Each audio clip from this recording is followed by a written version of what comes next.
pattern. A peculiar pattern. In this pattern, only at one place the star is to be printed. In the remaining every place, this pattern is following the number of rows. This is I and this is J. I is equal to 1. The row number is 1, so 1s are printing. This is 2. The 2s are printing. And this is 3. 3s are printing. And this is 4. 4s are printing. But in a particular place here, instead of 3, the star is printing. So we are writing the program to print first the number 1 in the first row, the number 2 in the second row, the number 3 in the third row, and the number 4 in the fourth row. So for I is equal to 1, I less than or equal to n, I plus plus. This outer loop is controlling the number of rows.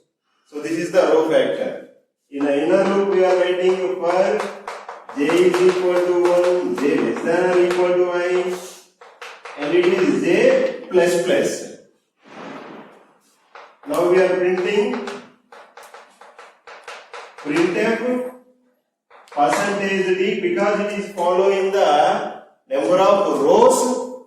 We are writing this as I. We are printing the I. So it is backslash n. It is backslash n.